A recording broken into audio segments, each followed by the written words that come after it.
Assalamualaikum warahmatullahi wabarakatuh. Balik lagi sama gue Jon Arya di Telusur, dan kali ini gue sudah mendapatkan seorang narasumber yang berprofesi sebagai seorang penjual kaca dan bingkai keliling. Pak Ahmad, pria asal Brebes, akan menceritakan pengalaman bisnisnya yang pernah dialaminya pada saat dia berjualan keliling. Kejadian menyeramkan apa yang dialami oleh Pak Ahmad? Dan sekarang kita dengarkan kisah selengkapnya hanya di Telusur.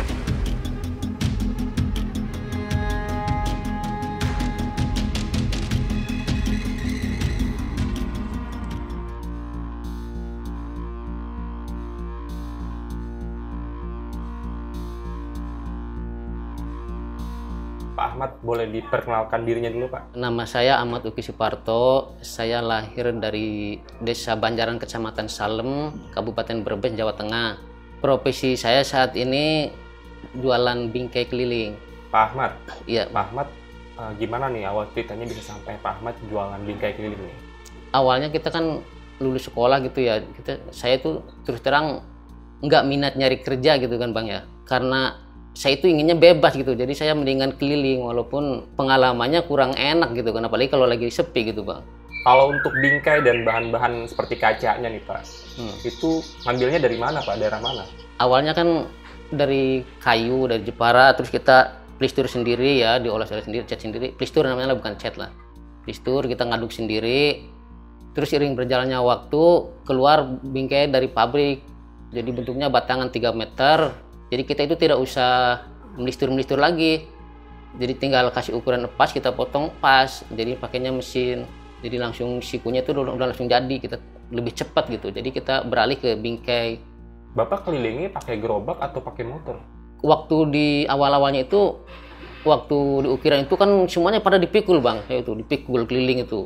Kita jalan senyampainya aja gitu Bang. Kemana aja, semaunya kaki gitu kan. Kadang-kadang kita umpamanya dari sini arah ke Pulau Gadung. Udah di perjalanan itu kadang belok, nggak kemana gitu, nggak nyampe ke Pulau Gadung, kadang-kadang belok ke Pondok Kelapa apa kemana gitu kan. Terus kesini-sininya ya ingin lebih ringan lagi tenaga, kita beli gerobak gitu kan, beli rodanya kita sediain, bikinin gerobak. Udah pakai gerobak, udah lama tuh. Saya juga ikut keliling sendiri tuh pakai gerobak juga, terus kesininya udah 5 tahun kesini lah, sekitar 5 tahunan. Saya merasa capek juga jalan kaki terus pakai gerobak. Akhirnya saya pakai motor Bang. Jadi 5 tahun sini saya pakai motor gitu Bang.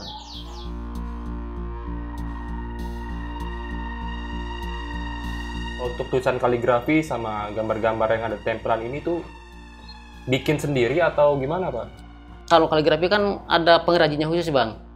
Jadi kalau kita nggak biasa ya nggak bisa lah. Ya namanya apalagi kan nama-nama Al-Quran ini, ayat Al-Quran kan, kaligrafi Asmaul Husna, ayat kursi segala macam itu kan harus ahlinya. Nggak bisa sembarangan, apalagi kan ini bentuknya seni. Jadi orang yang udah pengalaman bener-bener bisa kaligrafi gitu Bang. Kalau untuk penggunaan bahan nih Pak, dari fiber sama kayu lebih banyak peminat yang mana Pak? Semuanya juga kan ada masanya, ada zamannya Bang ya. Ya kalau dulu kan zamannya ukiran, saya kan dari ukiran, dari Jepara, dari kayu langsung gitu kan. Fiber kan belum ada dulu. Semuanya dari kayu semua, bingkai kayak begini juga bingkai foto-foto semua kan dari kayu dulu. Seiring berjalannya waktu ya jadi berubah. Beli udah batangan 3 meter itu Bang. Jadi tinggal motong aja, jadi warnanya itu udah jadi semua dari pabrik Bang kalau bingkai sekarang. Masalah peminatnya ya untuk sekarang ya udah kayu udah nggak ada minat lagi, udah kalah motif terus terang aja. Kita masih bisa mengadakan kalau ada orang mau gitu. Masih ada yang sediain. Cuman kalau untuk stok sehari-hari, untuk keliling sehari-hari udah susah jualnya gitu Bang, terus terang aja. Berarti untuk saat ini lebih banyak peminatnya fiber daripada kayu Pak ya? Iya, dari fiber semua, cuma hampir semua di toko-toko, di galeri-galeri juga semuanya ya sama. Sama dari ini semua. Kecuali ya orang mintanya kayu, masih ada, masih bisa sediain. Saya juga walaupun keliling tetap masih bisa. Sama saya kualitas barang saya sama yang di galeri itu sama. Walaupun kita keliling tapi kita harga bisa jual murah gitu Bang. Kalau untuk pemasarannya nih Pak, Bapak ya, biasanya keliling sendiri atau gimana ya? Alhamdulillah ya Bang ya, kalau soal pemasaran saya dari dulu suka ada temen yang ikut saya gitu Bang, ikut memasarkan. Kadang-kadang ada 20 orang, ada 17 orang, ada 15 orang gitu, tergantung situasinya gitu. Apa kadang-kadang di kampungnya lagi panen, orang pada pulang dulu, ntar balik lagi ke sini gitu Bang. Cuman di sini terus terang ya bapak-bapaknya semua, istilahnya nggak ada yang bawa istri ke sini tuh. Jadi kita semua cowok-cowok semua, jadi khusus dagang di sini tuh khusus usaha. Jadi udah dapat duit ya pulang, ada keperluan di kampung ya pulang gitu bang, istilahnya kita pemasarannya. Ada berapa orang Pak yang tinggal di sini Pak? Itu nggak tentu bang, tergantung kondisi orangnya gitu kan. Kalau pas lagi berangkat di sini ya bisa nyampe 20 orang gitu bang. Ramai juga ya Pak ya? Ya alhamdulillah sih bang, saya alhamdulillah orang pada resep ikut saya gitu bang. Alhamdulillah dari dulu juga memang begitu, alhamdulillah. Berarti bisa dibilang Bapak sebagai ownernya nih di sini Pak ya? Ya mungkin terlalu elit lah kalau dibilang gitu saya bang. Saya terlalu elit lah kalau dibilang gitu bang. Oke.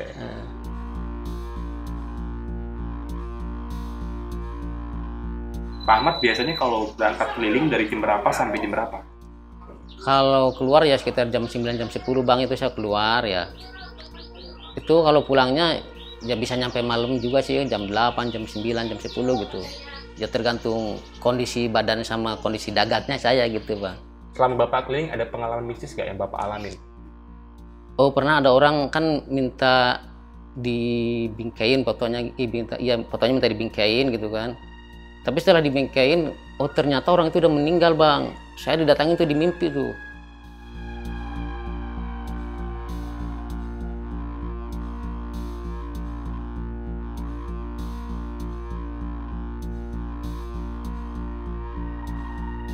Pak Ahmad, boleh diceritain nggak secara lengkap kejadian yang Bapak alamin? Pernah tuh ada ibu-ibu kesini minta dibingkain. Dalam fotonya itu 4 orang, jadi dia sama bapaknya, suaminya gitu kan, sama anaknya yang perempuan, sama anaknya yang cowok gitu bang. Tapi ibu itu cerita ke saya kalau foto yang perempuan itu anaknya itu udah meninggal.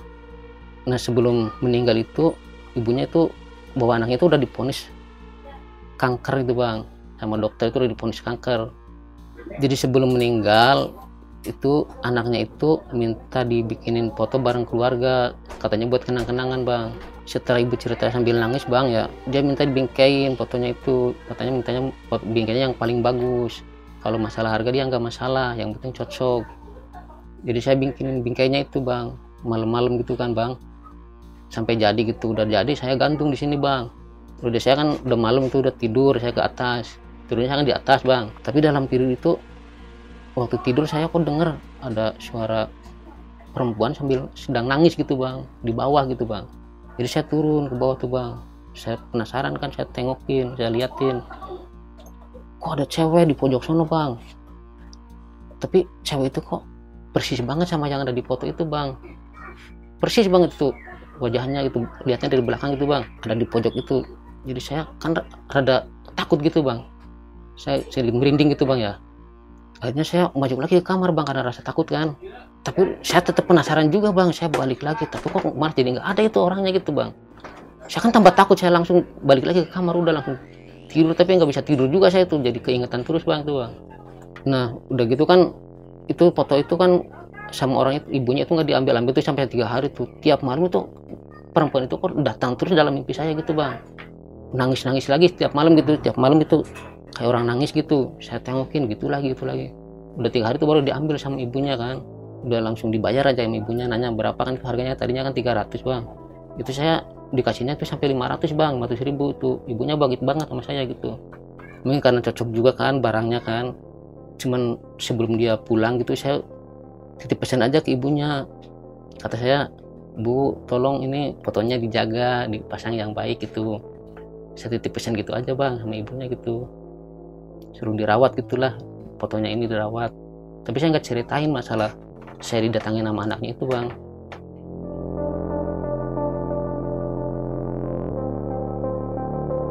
Setelah fotonya diambil kan bang ya, terus besoknya itu kan saya dagang lagi tuh.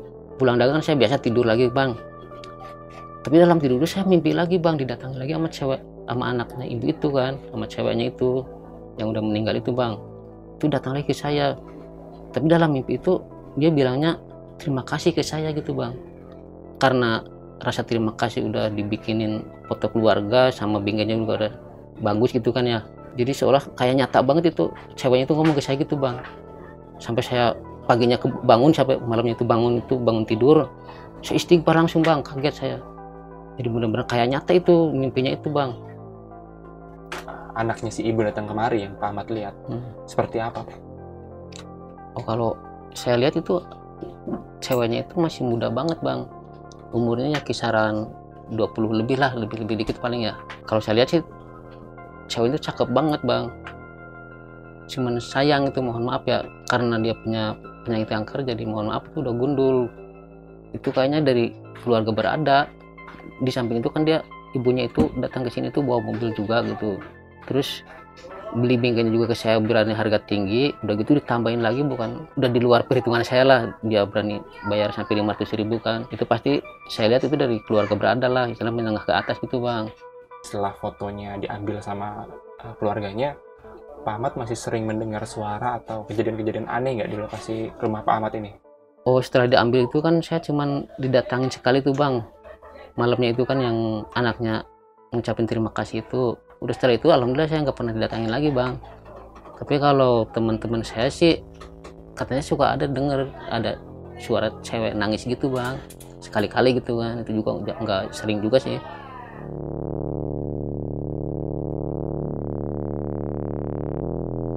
Pak, masih ada nggak nih kejadian-kejadian yang Bapak alamin pada saat Pak Ahmad dagang keliling? Pernah sih bang, waktu itu ya saya itu jam 8 kan saya biasanya pulang tuh. Pas kebetulan waktu itu saya pulang dagang dari daerah Jakarta Utara. Terus saya pulang tuh lewat jalan tol. Itu memang saya jarang dagang ke situ, jadi saya belum apal banget gitu lokasinya gitu kan. Saya jalan pinggiran jalan tol sekitar jam 8-an itu tiba-tiba hujan bang. Ya saya karena hujan saya kan masih gerimis, belum begitu langsung kenceng gitu bang. Saya berhenti dulu, saya pakai mantel dulu gitu bang, terus gerobaknya saya tutupin pakai plastik juga gitu bang. Udah gitu udah saya jalan lagi bang, makin kenceng ya, akhirnya saya berhenti bang tuh karena jalan juga udah banjir juga gitu bang. Saya berhenti gitu kan, istirahat dulu kan, neduh. Nah sampai jam, lama juga tuh hujannya kan, sampai jam 11 malaman lah itu teman-teman saya itu pada nelpon ke saya karena khawatir juga kan saya jam segitu belum pulang. Jadi teman-teman nelpon ke saya kasih tahu bahwa saya ini lagi istirahat dulu karena hujan, saya neduh dulu. Jadi karena teman-teman saya cemas, jadi setelah saya kasih tahu jadi pada tenang juga gitu kan. Nah setelah hujannya reda itu saya jalan lagi bang, saya terusin perjalanan lagi kan. Udah berapa meter lah, sekitar 20 meteran mungkinnya dari situ ya. Saya tuh di depan saya itu ada orang laki-laki gitu bang, bajunya merah terus celananya hitam gitu bang. Tiba-tiba nyebrang depan saya gitu bang, tapi dia langsung duduk di trotoar gitu bang. Padahal itu kan trotoar tuh basah tuh bang. Itu trotoar basah, dia langsung duduk aja di situ bang. Terus saya jalan lagi, terus saya liatin gitu kan, udah deket, saya tanya ke orang itu bang. Jadi saya tanyakan bang, abang kok duduk di trotoar gitu bang. Terus dia tuh nengok ke saya gitu. Dia jawab tapi pelan juga gitu dia jawabnya gitu, katanya sakit gitu, dingin gitu kan. Saya dengarnya gitu, tapi nggak begitu jelas kayak gitu sih bang. Cuman kedengaran saya kayak gitu dia jawabnya gitu. Terus saya tanya lagi bang, dia jawabnya sambil megang ini leher gitu bang. Lehernya kenapa pak? Ada yang mukul gitu bang, tapi ya pelan juga bang, tetap pelan jawabannya, nggak jelas gitu, sambil kayak nahan-nahan rasa sakit gitu bang dia jawabnya gitu. Terus kata saya, udah bang gini aja, abang duduknya jangan di sini, abang pindah aja ke itu aja, ke emperan, itu ada emperan rumah itu ada kosong mendingan gitu, biar nggak dingin gitu, kata saya kan gitu. Nah dia itu langsung berdiri gitu kan, langsung dia ke sana lewat belakang saya gitu bang, dia ke sana duduk.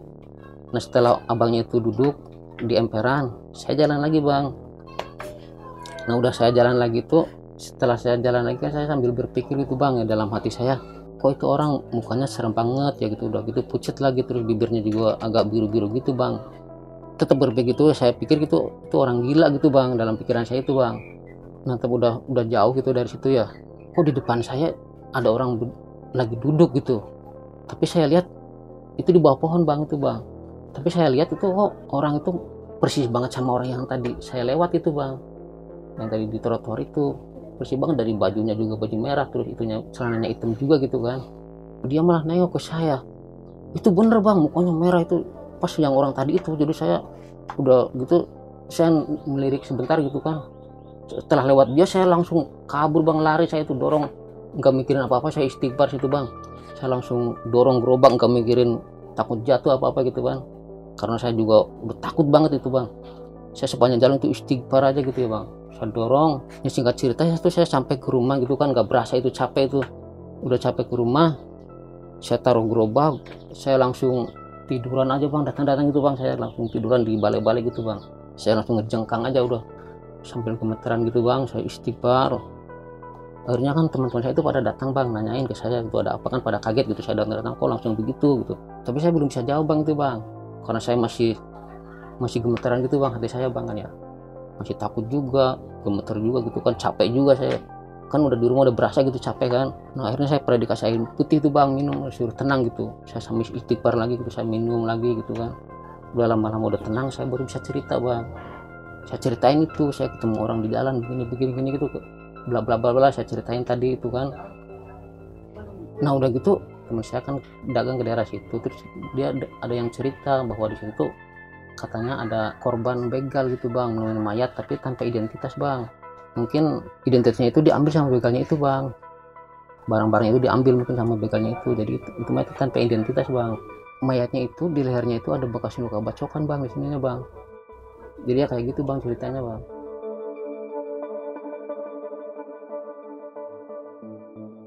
Untuk orang yang Bapak lihat nih, dari awal yang Bapak tanya sedang duduk di trotoar, sampai yang kedua nih yang Bapak lihat, Bapak yakin nih, orang yang Bapak lihat itu masih orang yang sama?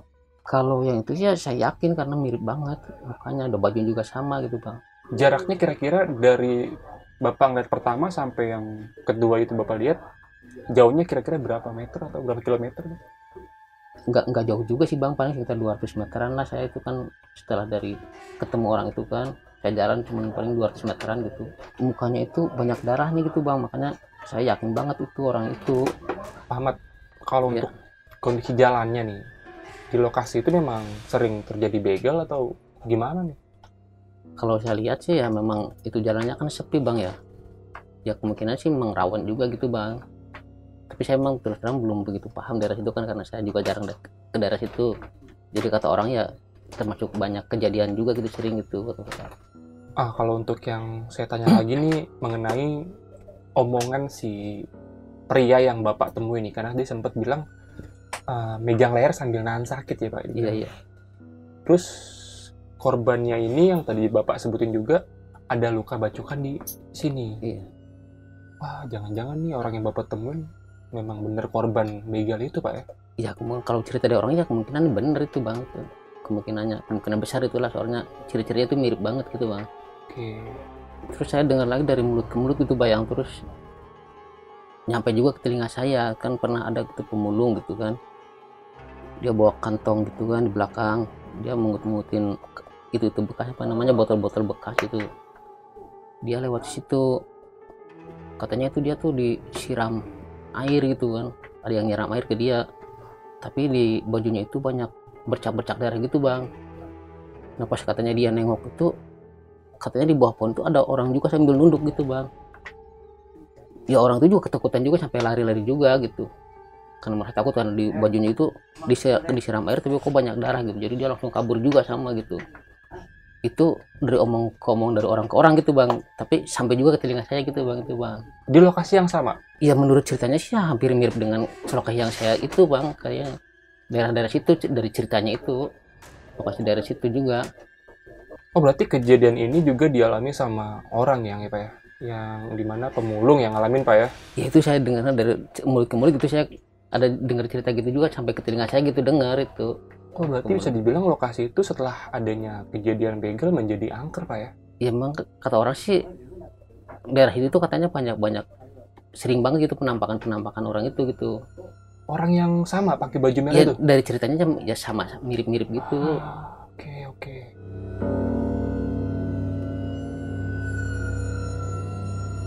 Pak Ahmad, masih ada nggak nih kejadian-kejadian yang pernah Bapak alamin? Ya, pernah tuh bang, saya kan cerita itu habis maghrib tuh bang, kan saya masuk gang tuh, itu gang itu kan termasuk lorong panjang juga gitu kan, sepi gitu kan. Saya berhenti tuh di situ, tapi kok saya lihat di kaca, kan dagangan saya itu kan kaca kan, kok ada bayangan di cermin itu, ada sosok wanita rambutnya panjang tuh tertutup, nutupin ke mukanya gitu bang.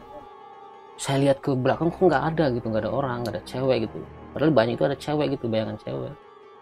Bentuknya bayangan apa wujud nih? Ya kan di cermin itu bang, mantul gitu kan, ada bayangan, ya kita ngaca cermin itu kan ada gambar kita. Tapi kok tuh saya lihat ke itu kok nggak ada gitu orangnya gitu. Perempuan?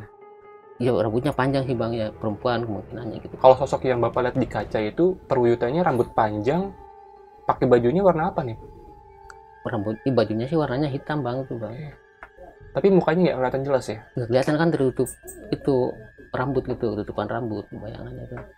Setelah kejadian Bapak melihat sosok perempuan di kaca nih, Bapak sering lewat daerah situ lagi nggak? Kalau saya berani bang, tapi kalau udah maghrib kesini udah nggak berani lagi bang, saya juga takut bang. Trauma ya Pak? Udah trauma, udah trauma lah, udah takut lah. Udah ngeliat sekali aja udah langsung trauma, udah nggak berani lagi kalau udah malam.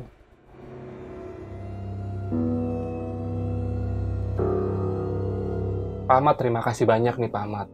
Sudah mau berbagi kejadian-kejadian atau pengalaman yang pernah Pak Ahmad alami nih. Pak Ahmad, sebelum kita closing, kita akhirin ceritanya, suka dukanya apa sih Pak menjadi seorang pedagang keliling kayak gini Pak? Iya, suka dukanya ya banyak, namanya juga kehidupan kan, apalagi kita pedagang keliling itu. Awal-awal itu saya dagang itu daerah Jawa gitu bang, seperti di Tegal, di Purwokerto itu saya kan kadang-kadang saya sampai nginep bang.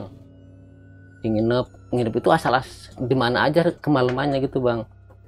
Apa kalau diminta izin ke RT gitu, kadang-kadang dikasih izin, diajak tidur di rumah RT, kalau enggak ya di musola masjid itu bang.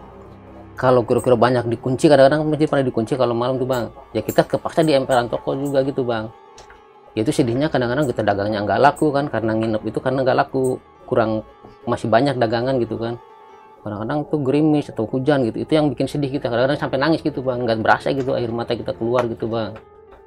Terus kita juga namanya belum begitu lama dagang juga kan, belum tabah juga, jadi bener-bener perasaan sedih itu timbul dengan sendirinya, datang sendiri. Tapi ya kebahagiaannya juga ada juga, namanya kita orang jualan kan bebas gitu bang ya, saya waktu nggak terikat, nggak dikekang-kekang orang gitu, saya senangnya di situ doang. Ya penghasilan juga ya namanya dagang ya, kadang-kadang lagi sepi ya sepi ya kita, tapi kadang-kadang bisa lebih dari orang gitu, orang kerja-kerja kayak pabrikan gitu bang, dibandingkan teman-teman saya gitu kan, saya derajat keluar SMA, kadang-kadang saya ada lebihnya gitu dari mereka gitu. Tapi ya namanya dagang kadang-kadang naik turun gitu, kadang-kadang ada kurang juga gitu bang. Ya itulah pahit perihnya gitu namanya kehidupan saya sebagai pedagang gitu bang, apalagi pedagang keliling kan gitu. Oke, suka dukanya mungkin sukanya kalau dagangan laris ya Pak ya? Iya, kalau dagang lari kadang-kadang Dukanya kan. kalau nggak laku Bapak sampai keliling, sampai tidur di emperan-emperan gitu ya Pak ya? Kalau Luar lagi biasa ada banget. rezeki kita dapat borongan atau dapat orderan banyak juga kan, kita bisa berjuta-juta gitu lah sekali itu Alhamdulillah ya, Pak ya. alhamdulillah gitu, kita syukurnya di situ. Ya namanya kesini udah tabah, saya udah sekarang mah ya mau dapat banyak disyukuri, mau dapat sedikit ya alhamdulillah aja lah, disyukuri aja gitu.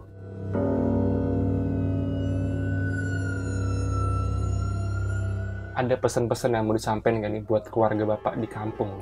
Ya untuk keluarga sih ya, saya sih berharapnya cuman istri saya, karena kita udah rumah tangga juga udah 20 tahun lebih ya bang ya, udah 25 tahun lebih lah. Padahal mah istri juga udah mengerti keadaan saya gitu kan, pahit pedihnya punya suami pedagang. Kalau lagi sepi ya sepi ya, kalau lagi rame ya rame, karena dia juga kebetulan punya usaha juga, ngerti juga. Ya, alhamdulillah istri saya udah mulai mengerti sekarang, udah bisa menyadari lah kondisi saya gitu. Ya untuk anak ya saya harapkan kan ya belajar yang rajin, yang tekun gitu, supaya jadi anak soleh gitu aja. Amin. Cari ilmu setinggi mungkin supaya tidak terlalu capek kayak saya gitu lah selaku bapaknya gitu bang. Oke Bapak, terima kasih banyak sekali lagi ya Pak ya. Doa dari saya untuk Bapak dan teman-teman di sini. Semoga nanti usahanya lancar ya Pak ya. Kalau keliling dagangannya laris manis, terus juga nanti banyak orang yang pesan-pesan ke sini ya Pak ya. Ini alamatnya di mana sih Pak? Alamat saya itu sekarang domisilinya, tempat tinggalnya lah, di Gang Damai, RT 4 RW 4, Ujung Menteng, Cakung, Jakarta Timur. Cakung, Jakarta Timur ya Pak ya. Nih buat temen yang nonton nantinya, yang sekiranya di daerah Cakung, kalau mau pesen bingkai atau kaca ke Bapak Ahmad. Ya Pak ya. Kami saya siap menerima bentuk apapun, Asik. yang terbaik, yang bagus, kualitas, walaupun kita pedagang keliling kualitas sama. Oke, terima kasih banyak sekali lagi. Dari saya terakhir, sehat selalu untuk Bapak dan juga untuk keluarga di rumah. Assalamualaikum warahmatullahi wabarakatuh. Tos dulu Pak. Waalaikumsalam warahmatullahi wabarakatuh.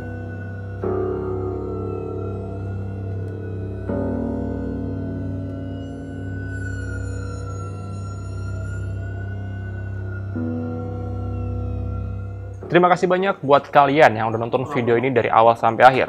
Buat kalian yang punya kisah-kisah mistis pada saat lagi bekerja nih, dan mau untuk menjadi narasumbernya Telusur, kalian bisa langsung DM ke Instagram pribadi gue atau Instagramnya Telusur. Dan jangan lupa untuk nonton video-video Telusur lainnya nih, karena masih banyak video menarik yang bisa kalian tonton. Dan akhir kata, gue Jonaria, pamit.